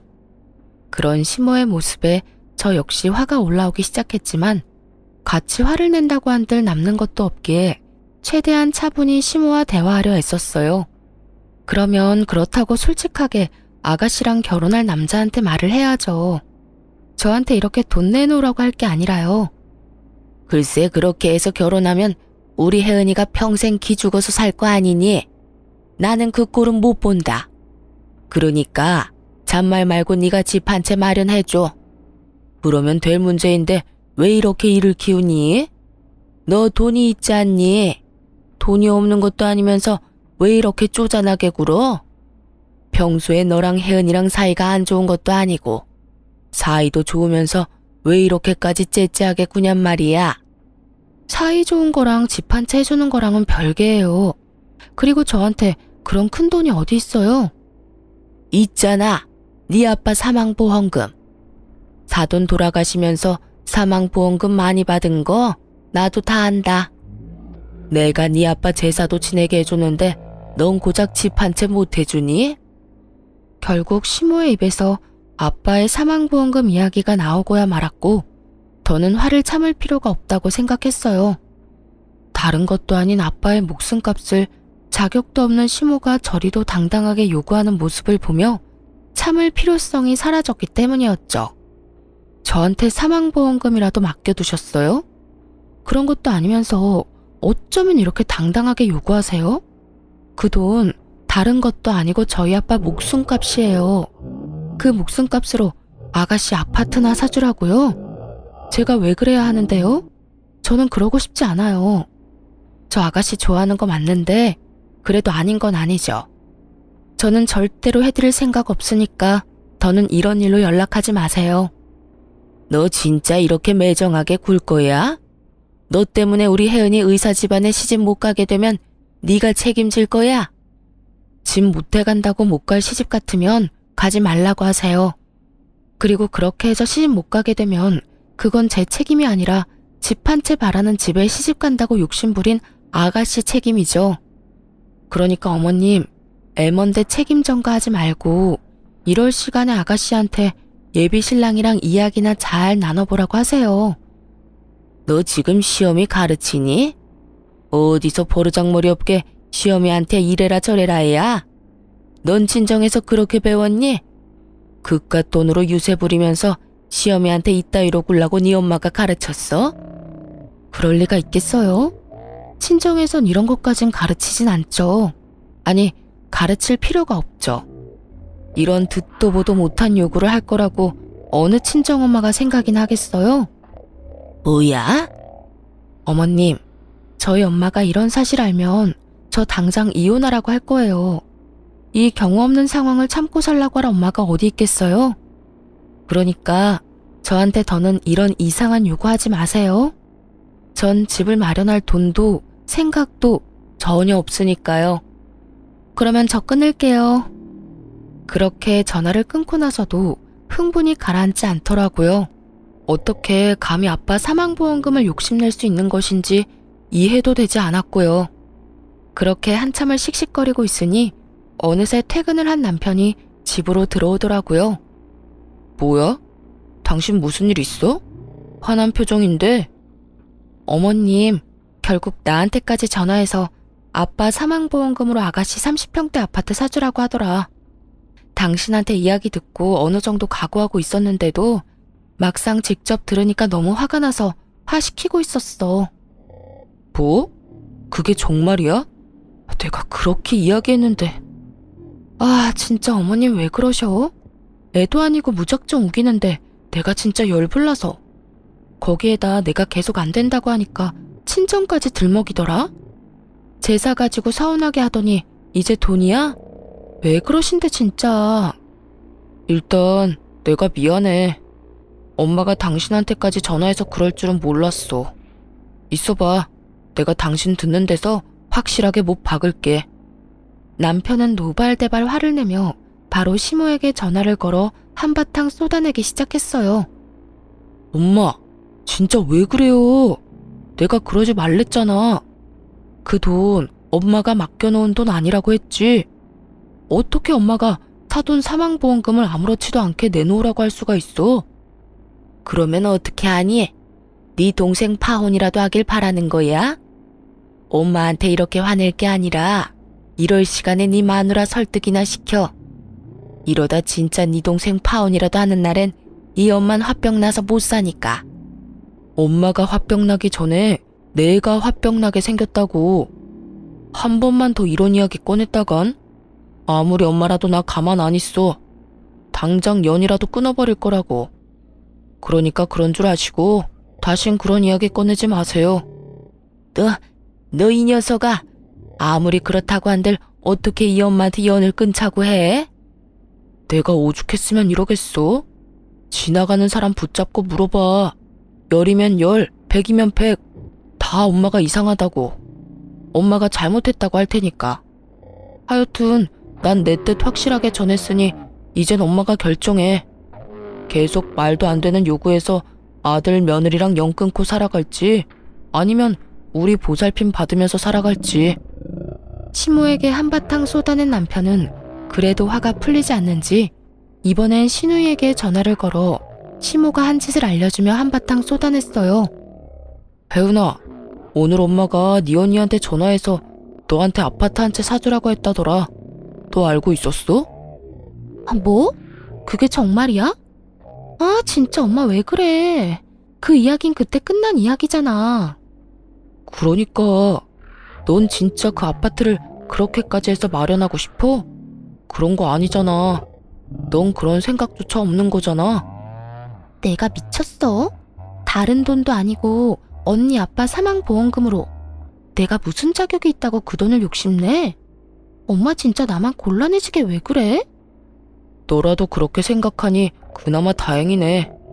일단 나는 절대 안 된다고 했는데 분위기 보니까 엄마 포기 안 할 것 같아. 그러니까 네가 전화 한 통해. 당사자인 네가 전화해서 그건 절대 말도 안 되는 일이라고 똑바로 말해주란 말이야. 알겠어? 응, 알겠어. 내가 말할게. 그렇게 전화를 끊어버린 후 남편과 저는 다신 이런 불미스러운 이야기는 나올 일이 없다고 생각했어요. 신우이가 나섰을 테니 더는 시모가 집집거리지는 않을 거라고 말이죠. 하지만 이 모든 건 저희의 착각이었습니다. 저희와 같은 생각을 가지고 있다고 믿어 의심치 않던 신우이는 다른 모습을 숨기고 있었더군요. 다음날 남편이 출근할 시간에 맞춰 신우이에게 전화가 왔고 그 전화 한 통으로 신우이의 본 모습을 알게 되었어요. 언니, 오빠 출근했어요? 네, 방금 했어요. 왜요? 오빠한테 할 말 있어요? 신우이는 남편이 출근했다는 말을 듣자마자 목소리가 싹 바뀌더니 저에게 따져묻기 시작하더군요. 아니요. 그냥 오빠 있나 없나 확인한 거예요. 언니한테만 하고 싶은 말이 있어서요. 아, 그래요? 무슨 말인데요? 오빠 없으니까 편하게 이야기해요. 언니, 진짜 나 섭섭한 거 알아요? 내가 언니한테 어떻게 했는데 언니가 나한테 이럴 수가 있어요. 아가씨, 다짜고짜 이러지 말고 상황을 똑바로 설명을 해줘야죠. 앞뒤 말 다 자르고 섭섭하다고 하면 내가 무슨 말을 해요? 갑자기 짜증을 내며 섭섭하다고 하는 신우의 말에 답답함을 느낀 저는 언성을 높였고 그런 저에게 신우이는 본심을 드러내며 시모와 한치 다를 바 없는 아주 어이없는 개소리를 뱉어내기 시작했어요. 지금 몰라서 물어요? 언니가 내 신혼집 못 해준다고 그랬다면서요. 돈이 없는 것도 아니고 돈 있는 사람이 너무한 거 아니에요? 보험금도 많이 받았다고 들었는데 아파트 사주고도 남을 거 아니에요. 이게 아가씨 본심이었어요? 절대 아니라고 그렇게 발뺌하더니 결국 아가씨도 어머님이랑 같은 생각이었네요. 네, 맞아요. 내가 다 엄마 시킨 거예요. 나 아니면 엄마가 어떻게 사망보험금으로 그 큰 금액을 받았단 걸 알겠어요? 나니까 이리저리 알아보다 알아낸 거지. 하여튼 그게 중요한 게 아니라 아파트 좀 해줘요. 그냥 투자한다고 생각하고 해주면 되잖아요. 들어보니 시모가 그렇게 막무가내로 군 건 다 신우이 때문이었더군요. 신우이는 뒤에서 시모를 부추기며 저를 압박하고 있었고 본인은 시모의 뒤에 숨어 착한 척하고 있었던 것이었죠. 거기에다 남편이 알면 난리가 날 것이 분명하니 교묘하게 시모를 이용해 저에게 돈을 뜯어낼 계획이었던 것이죠. 그런데 끝까지 제가 버티며 싫다고 하자 더는 시모만 믿고 있을 수는 없다 싶었는지 남편이 없는 시간에 저를 압박하려고 전화를 걸었던 것입니다. 신우이는 시모보다 더 난리를 부리며 돈을 내놓으라고 우겨대고 있었고 전 밀려오는 배신감과 분노에 핏대를 세우며 말했죠. 그건 절대로 안 되니까 정신 좀 차려요. 아가씨가 어제 오빠한테 그랬죠? 그 돈이 어떤 돈인데 아가씨가 그 돈을 욕심낼 수 있겠냐고요. 그 말 그대로 돌려줄게요. 그 돈 내 돈 아니고 우리 친정엄마 돈이에요. 그런 엄마 돈을 내가 어떻게 욕심낼 수 있겠어요? 친정 돈이 언니 돈이고 그런 거 아니겠어요? 아니, 말이야 바른 말이라고. 친정엄마 돌아가시고 나면 그 돈 다 언니 돈 될 건데 미리 받아와서 좋은 일 좀 하면 되는 거잖아요. 신우이는 결국 하면 안 되는 말까지 짓거리고 있었고 결국 전 신우이에 대한 모든 대우를 내려놓게 되었습니다. 야, 지금 말 다 했어? 친정엄마 돌아가시면 다 내 돈이 된다고? 어떻게 그딴 말을 아무렇지 않게 할 수가 있어. 아무리 돈에 눈이 멀고 의사 남편에 환장했다고 해도 그런 말까지 하는 건 아니지. 왜요? 내가 틀린 말 했어요? 맞잖아요. 언젠간 죽는 게 사람인데 그 돈 쥐고 있어봤자 뭐해요? 필요한 사람 있으면 돕고 하는 거지. 야, 너나 필요하지 난 안 필요해. 내가 안 필요하면 쓸 필요도 없는 돈이고. 그리고 너 우리 친정에 돈 맡겨놨어? 뭐가 이렇게 당당해? 넌 양심도 없어? 양심이요?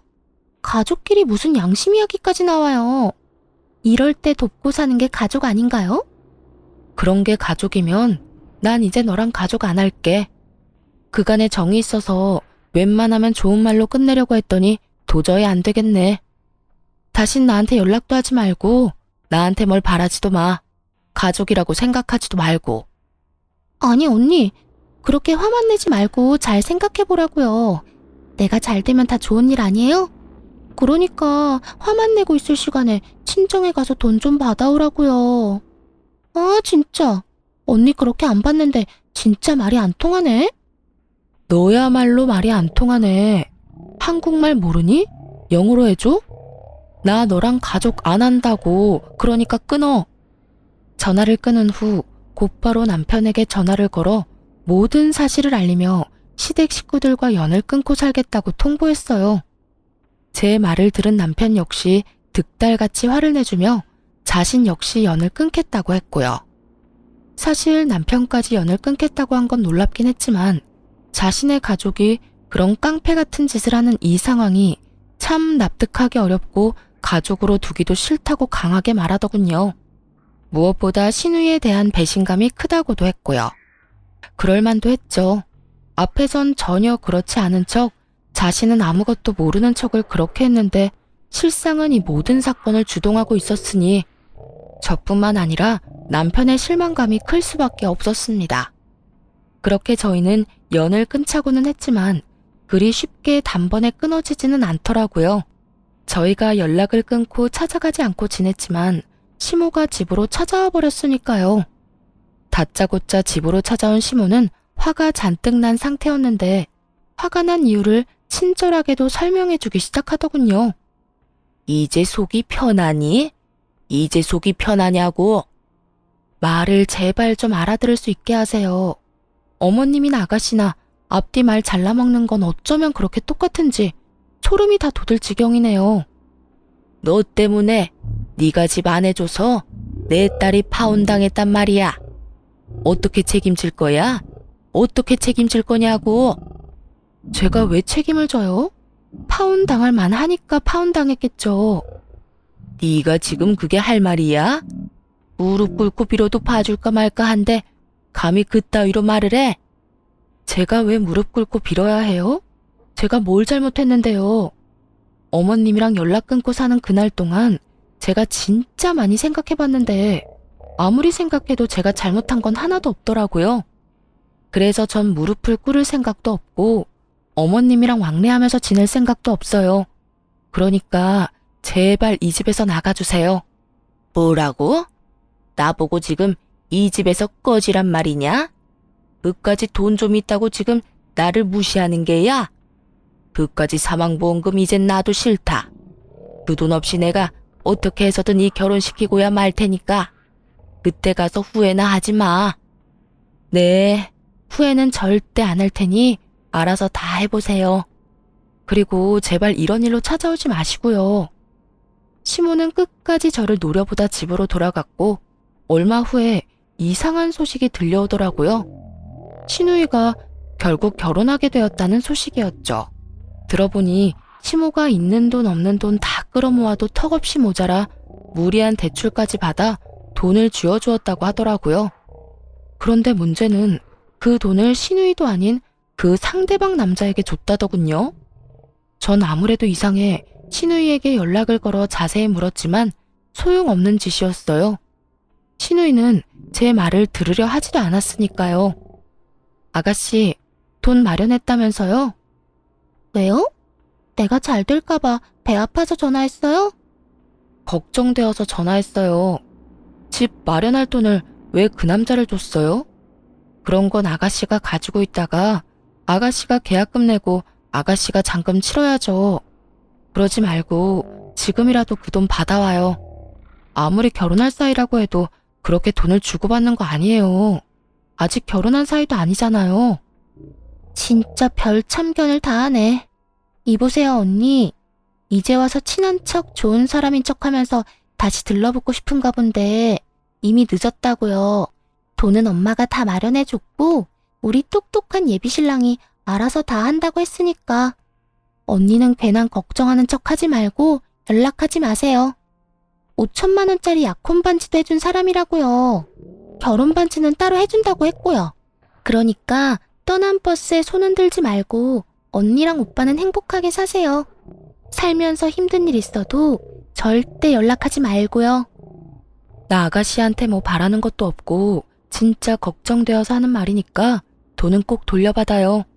꼭 돌려받으라고요. 내가 알아서 한다니까. 나 바쁘니까 끊어요. 이렇듯 신우이는 제 말을 들으려 하지도 않고 있었고 저는 설마 하는 마음으로 그냥 내버려두기로 했어요. 저는 할 만큼 했고 저렇게 믿어 의심치 않는데 더 나서는 것도 아니라 생각했으니까요. 거기에다 이렇게 하나둘 신경 쓰다간 정말 연을 끊을 수 없을 거라 생각하기도 했고요. 그 뒤로 저는 2번 다시 그쪽으로 신경 쓰지 않고 살았고 남편 역시 마찬가지였어요. 그렇게 한 달쯤 지났을까요? 다시 시댁에서 소식이 들려오더라고요. 그건 바로 신우이의 소식이었는데 결국 결혼이 파토 났다는 소식이었어요. 알고 보니 신우이의 예비신랑은 의사를 사칭하는 사기꾼이었다고 하더군요. 앞서 말했듯이 시모는 사기꾼인 남자를 어떻게 해서든 붙잡아보려 있는 돈 없는 돈 대출까지 끌어다 돈을 갖다 주었고 사기꾼은 그 돈을 가지고 한동안은 신우이와 결혼 준비를 하는 척하다 하루아침에 사라져버렸다고 하더군요. 신우이가 그렇게 자랑하던 반지 역시 큐빅 반지였고 그 모든 것이 사기였던 것이었죠. 시모는 대출이자를 감당하지 못해 집을 팔았고 신우이도 반쯤 정신이 나가버려 시모가 새로 얻은 단칸방에서 술에 미쳐 살고 있다고 하더군요. 이 모든 소식을 작은아버님께 들은 남편이 씁쓸한 표정을 지으며 이렇게 말하더군요. 어쩌겠어. 다 자기 무덤 자기가 판 거지. 그러게 그 돈을 왜 사기꾼한테 다 줘버려? 당신이 그렇게까지 말렸으면 그때라도 생각이란 걸 해봤어야지. 내가 그때 좀 더 적극적으로 말렸어야 했었나 봐. 아니, 신고라도 할 걸. 아니다. 사람이라도 붙여볼 걸 그랬어. 됐어, 자책하지 마. 당신은 할 만큼 했어. 그러니까 그런 생각으로 당신 괴롭히지 마. 그래도 어쩔 수 없이 마음이 안 좋네. 나도 속은 쓰리지만 어쩌겠어. 너무 애지중지 키워서 세상 무서운 줄 몰랐는데 이참에 배우는 게 있겠지. 혜은이도 다 큰 성인이고 어른인데 어른답게 잘 이겨낼 거라 생각해. 그러니까 당신도 마음 쓰지 마. 남편이 이렇게 말을 해줘도 한동안은 마음이 편치만은 않았어요.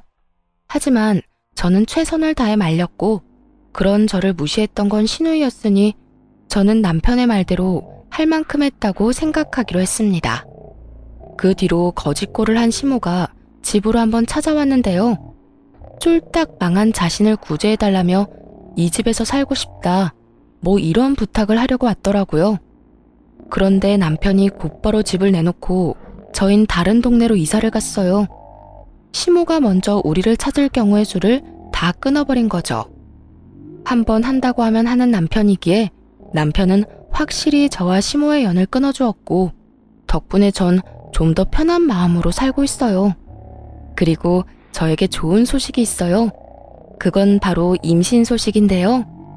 처음 남편에게 이 사실을 알렸을 때 글쎄 남편이 울더라고요. 여보, 나 임신했어. 나 진짜 임신했다고. 그게 정말이야? 진짜야? 이거 꿈 아니지? 그래, 정말 임신이야. 며칠 전에 테스트기 했는데 2줄이길래 오늘 병원 다녀왔더니 임신 맞대. 5주차 들어섰대. 진짜 꿈 아니야? 진짜 임신이야?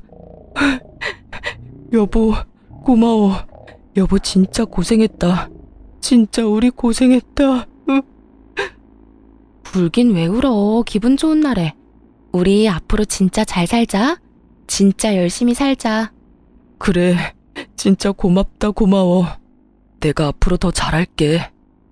이렇듯 저희는 더 애틋하게 지내고 있어요.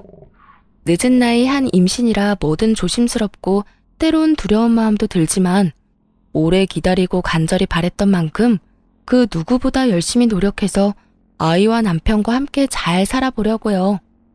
남편은 오랫동안 바래왔던 승진도 하게 되어 요즘 입꼬리가 내려올 새가 없이 웃고 다니곤 하는데요. 그야말로 겹경사가 생겨 요즘 저희 집엔 행복이 가득 차 있는 상태예요. 이런 행복함을 느낄 때마다 어쩔 수 없이 시모와 시누이가 생각나곤 하는데요. 다시 왕래하고 싶다거나 연락하고 싶어서 생각나는 건 아니고 남편이 걱정되어서 생각이 나는 것 같아요. 엄연히 따지자면 저는 피 한 방울 섞이지 않은 남이지만 남편은 그렇지 않으니까요.